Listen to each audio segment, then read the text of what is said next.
Olá, meus queridos irmãos, nós estamos chegando para mais um vídeo e eu queria saudar você com a paz do Senhor e queria pedir que você compartilhasse, comentasse, curtisse os nossos vídeos, porque isso nos motiva, nos incentiva a produzir novos vídeos. Hoje eu quero trazer um assunto bíblico baseado no Evangelho segundo escreveu Mateus, capítulo 11, versículo 20, onde fala das cidades impenitentes, né? Então começou ele a lançar em rosto as cidades onde se operou a maior parte dos seus prodígios, o não se haver arrependido, dizendo: Ai de ti, Corazim, ai de ti, Betsaida, porque se em Tiro e em Sidom fosse feito prodígios que em vós se fizeram, há muitos que teriam se arrependido com saco e com cinza. Por isso eu vos digo que haverá menos rigor para Tiro e Sidom no dia do juízo do que para vós. E tu, Cafarnaum, que te ergues até o céu, serás abatida até aos infernos, porque se em Sodoma tivesse feito os prodígios que em ti se operaram, teria ela permanecido até os dias de hoje.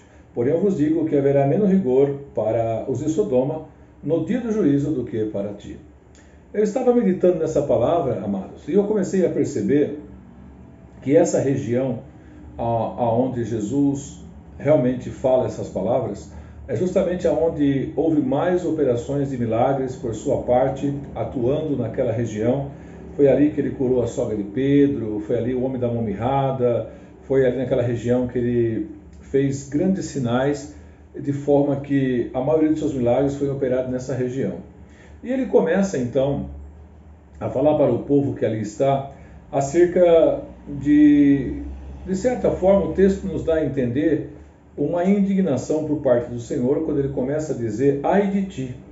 Por que ai de ti? Porque essas cidades, elas tiveram o privilégio de poder ver as coisas que Deus estava fazendo através do seu ministério, atuando no meio daquele povo, fazendo milagres, mas eles não acreditavam. Primeiro porque Galileia ficava perto dali, Tiro e Sidom eram cidades marítimas, então era uma rota comercial onde tinha muitos romanos, onde tinha bastante gentios e judeus, e diante disso, uma cidade bem próspera e abençoada financeiramente. Então dificilmente tinha interesse numa salvação.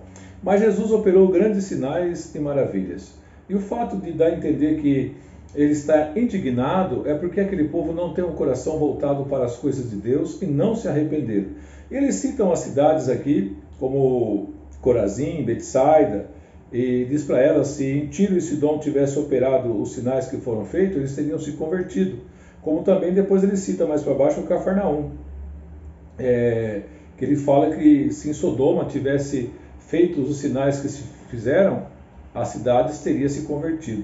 O que eu aprendo e que eu entendo nesse texto tão importante é que nós que somos evangélicos e que servimos ao Senhor e cremos no poder de Jesus Cristo, nós devemos considerar os milagres que Deus tem feito através da nossa vida. O primeiro dos grandes milagres foi a salvação da nossa alma.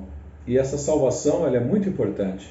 Jesus estava ali realizando milagres, anunciando o reino, porque mais para frente, se você ler o versículo 28, Jesus está dizendo: vinde a mim, todos que estáis cansados e oprimidos. Cansado do quê? Cansado do fardo do pecado, da culpa que estava sobre nossos ombros, devido ao pecado cometido lá no Gênesis, lá no começo da Bíblia, lá no Éden, quando o homem perdeu o direito da eternidade devido à desobediência. Diante disso, nós vemos que o povo que estava ali, eles não se importavam com as coisas de Deus, mas Jesus estava dizendo para eles: olha, eu estou lhe oferecendo uma salvação. Vinde a mim todos que estáis cansados e oprimidos, e eu vos aliviarei. Se o ser humano que hoje vive no mundo achando ou se acreditando ser o melhor, e ele não para pensar na preciosa salvação em Cristo Jesus, essa salvação que vem sendo oferecida para nós mediante Ele como Cristo prometido, como Senhor para as nossas vidas. Aquele que aceitar Ele, aquele que se render a Ele, então está aceitando o seu testemunho, confirmando que Ele é verdadeiro e se dispondo a ter uma esperança no coração. O que Jesus veio fazer foi oferecer a salvação ao homem e à mulher que estavam dispersos, caídos e carregando a culpa do pecado, um fardo pesado, um fardo difícil de carregar. Mesmo com tantos argumentos e práticas da lei, não era possível alcançar a salvação. mas Jesus agora fala: vinde a mim. Ele está convidando para que cada um de nós possamos abrir a nossa mente e entender que há uma chamada de Deus. E esse chamado é um chamado para a vida eterna, um chamado para o descanso eterno, um chamado para que o homem possa tirar de sobre os seus ombros a carga da culpa que nossos pais trouxeram. Essa carga que fez com que todo mundo, todo o sistema do mundo global hoje que nós vivemos sofresse essa deterioração, essa mutação, aonde os nossos limites de dias, a nossa vida se encurta, as decadências do clima e outras coisas mais. A própria revolta dentro do coração do homem já revela um espírito contrário às coisas de Deus. Então, Jesus aqui chamando aquele povo para que pudesse agora tirar o fardo do pecado e aceitar o seu jugo, que era suave. Por que um jugo suave? Um jugo fácil de obedecer. E ele diz que o meu jugo, e aprendei de mim que sou manso e humilde. O jugo suave, manso e humilde. Ele está dizendo também na sequência desse versículo: encontrareis descanso para as vossas almas. Meus queridos amigos, você que vê esse vídeo, às vezes você não para pensar que quantas lutas nós enfrentamos, quantas dificuldades nós temos, porque nós sofremos a situação, a solidão que o mundo oferece, sofremos o desespero e volta e meia perdemos alguém e não sabemos como será os nossos dias daqui para frente. Pois bem, existe uma promessa e essa promessa foi dada por Jesus Cristo, um evangelho que está sendo oferecido. O evangelho que está sendo oferecido não é um evangelho fácil, não é um evangelho sem exigir nada de ninguém. Ele exige que você tenha compromisso. Por isso que ele diz: tomai sobre vós o meu jugo. O que é o jugo? Um limitador. É algo que lhe coloca uma responsabilidade e um limite para que você não passe além daquelas forças, mas que você também possa saber que você é controlado e a sua vida está sujeita a alguém superior a você, no caso, Deus. Por isso que ele diz: e aprendei de mim, que sou manso e humilde. O reino de Deus ele é diferente de todas as coisas. E ele está sendo oferecido porque é um chamado. E esse chamado veio para mim e é para você. Se você quer ter uma vida mudada, uma vida transformada, deixe o pecado, deixe os prazeres da carne, aceite Jesus, se renda a Ele, porque ainda como essas cidades tiveram o privilégio de ver Jesus operar e não se encurvaram, não aceitaram, hoje da mesma forma, quantos pregadores, quantas mensagens bíblicas, quantas palavras que você ouve no seu dia a dia, mas às vezes você não para refletir e para pensar que está tendo um chamado. Jesus continua te chamando. Vinde a mim, todos que estáis cansados e oprimidos, e eu vos aliviarei.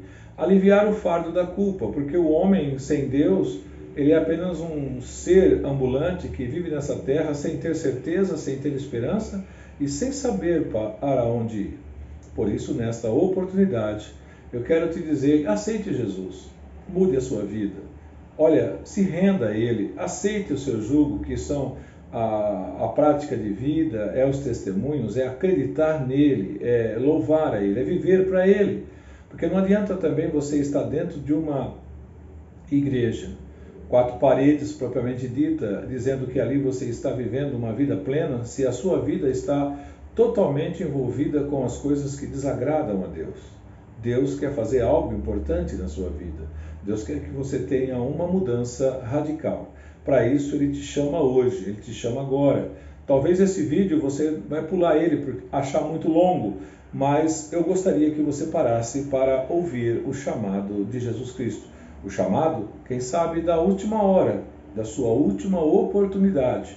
Ao chamado que talvez você nunca ouviu, mas quem sabe também pode ser o último. Hoje eu te ofereço Jesus Cristo. Se você quer aceitá-lo, aonde você estiver, feche os teus olhos e ore juntamente comigo, dizendo as seguintes palavras: Senhor Jesus, eu te aceito nesta oportunidade. Eu peço perdão dos meus pecados.